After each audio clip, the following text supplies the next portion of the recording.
Good evening and welcome to State of Business on Now Television. I'm Chamod Fernando. Let's have a look at the headlines.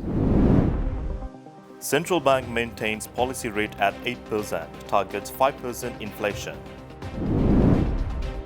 Sri Lanka approves Anti-Corruption Action Plan 2025 to 2029. Now the news in detail. The Monetary Policy Board of the Central Bank of Sri Lanka decided to maintain the overnight policy rate at 8% during its meeting on Tuesday. This decision reflects confidence in the existing monetary policy framework to achieve a targeted inflation rate of 5% while fostering domestic economic growth. CBSL stated that inflation remains negative due to reduced electricity tariffs and fuel prices, but it is expected to turn positive by mid-2025. Projections suggest inflation will reach the targeted levels by the end of 2025.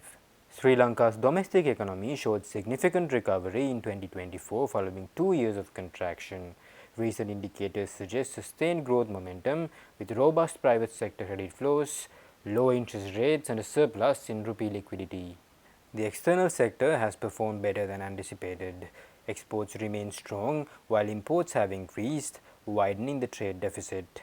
Earnings from tourism and workers' remittance have improved the external current account.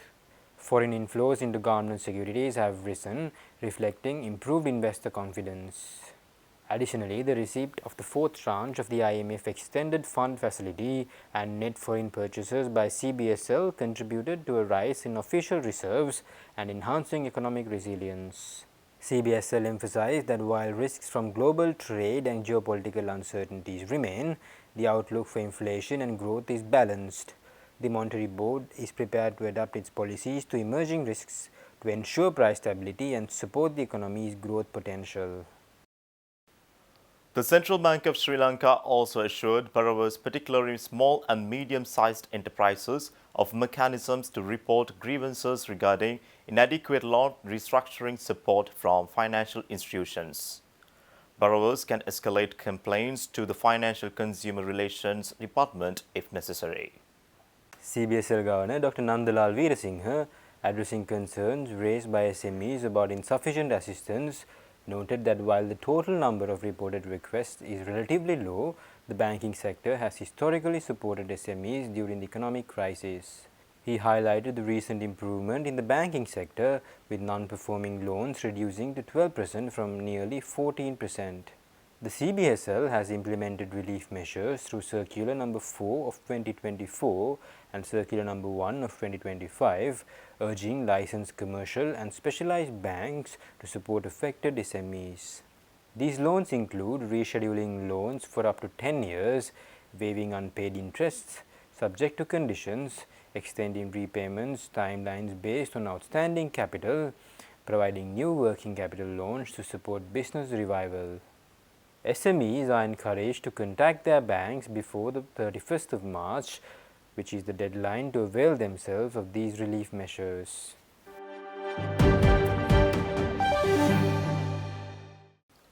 The Ministry of Foreign Affairs, Foreign Employment and Tourism acknowledged the UK Foreign Commonwealth and Development Office press release sanctioning 4 individuals for alleged war crimes committed.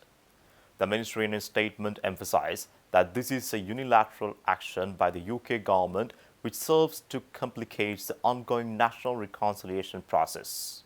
These sanctions include asset freezes and travel bans, and the action is stated to align with the UK's election commitment to ensure accountability for past violations. The Sri Lankan government reiterates its commitment to addressing accountability and reconciliation through strengthened domestic mechanisms. The ministry stresses that any past human rights violations should be addressed within the framework of domestic accountability measures. The position was communicated by Foreign Minister Vijitha Herath during discussions with the British High Commissioner to Sri Lanka, Andrew Patrick, at the Ministry of Foreign Affairs, Foreign Employment and Tourism.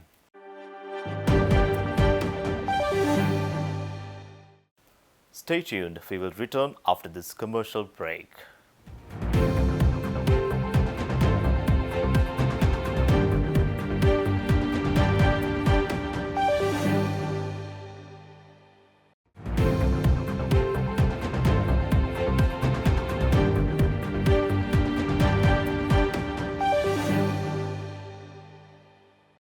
Welcome back. Cabinet of Ministers has decided to resign the earlier decision to liquidate the cooperative wholesale corporation widely known as Satusa, choosing to rejuvenate its operations with a sustainable business plan. Cabinet spokesman Dr. Nalin Jayatissa revealed that this decision is a part of broader reform initiative targeting over 100 underperforming state institutions at the post-cabinet media briefing recently. These reforms are guided by recommendations from a cabinet-appointed committee led by the Secretary to the Prime Minister. Jayatissa said that the committee has evaluated 160 state institutions, providing recommendations for 124 entities categorized into 9 groups. The remaining institutions are under further review. The CWC, established under the Cooperative Wholesale Corporation Act No. 47 of 1949, was previously slated for dissolution under a cabinet decision by the previous administration on the 2nd of September 2024. However, the current government recognized the CWC's potential to ensure the availability of quality goods at affordable prices, thereby enhancing market competitiveness. Dr. Jayatissa emphasized that this decision aligns with the government's broader efforts to ensure food security and market stability. The government acknowledged the irregularities, inefficiencies and corruption within the CWC and pledged to address these issues through the reform process. The Cabinet of Ministers has also approved the National Anti-Corruption Action Plan 2025 to 2029, marking a pivotal step in Sri Lanka's commitment to combating bribery and corruption. This 5-year plan will involve the coordinated efforts of all ministers, state departments, institutions and key stakeholders to build a transparent governance framework. Announcing the decision at the post-cabinet meeting media briefing, Cabinet spokesperson and Minister Dr. Nalin Jayatissa highlighted that the new action plan aligns with the expanded role of the Commission to investigate allegations of bribery or corruption. Under the Anti-Corruption Act No. 9 of 2023, SIABOC's mandate now extends beyond investigation and prosecution to implementing and regulating anti-corruption policies. Dr. Jayatissa emphasized that the plan is integral to the government's Clean Sri Lanka initiative, which aims to foster moral integrity in society and eliminate systematic corruption across all levels of governance. The action plan also ensures compliance with Sri Lanka's international anti-corruption obligations, particularly under the United Nations Convention Against Corruption. The new strategy builds on the lessons learned from the National Anti-Corruption Action Plan and incorporates recommendations from both domestic and international stakeholders. Key highlights of the action plan include strengthening institutional frameworks to prevent corruption, enhancing transparency and accountability in public sector operations, promoting ethical governance practices across all sectors, and establishing mechanisms for public engagement and awareness to combat corruption. The proposal for the action plan was submitted by President Anurukumara Dissanayake and received unanimous cabinet approval.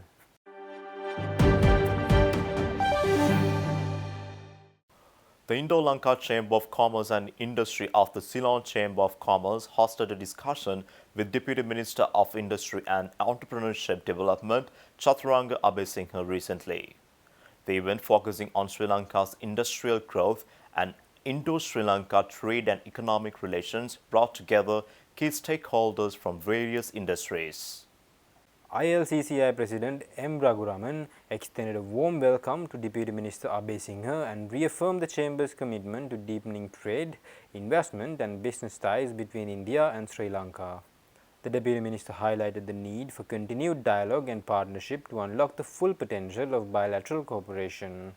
Deputy Minister Abesinghe outlined the government's industrial growth priorities under the 2025 budget, focusing on infrastructure development, energy sector advancements, digital transformation, reforms in customs and tax administration, stronger border control and policy reforms, and sector-specific strategies to enhance competitiveness.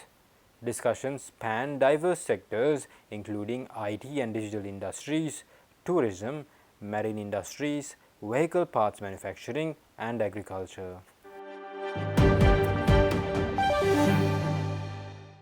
Stay tuned for the stock update.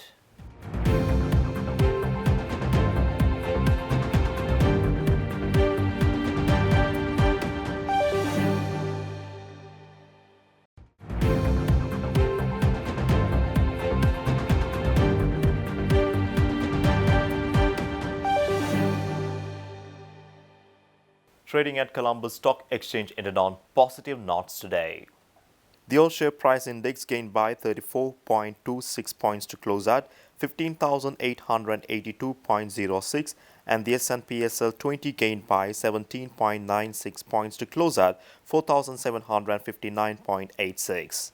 The turnover was over 2.1 billion rupees and over 47 million shares were traded. Up next are Forex rates.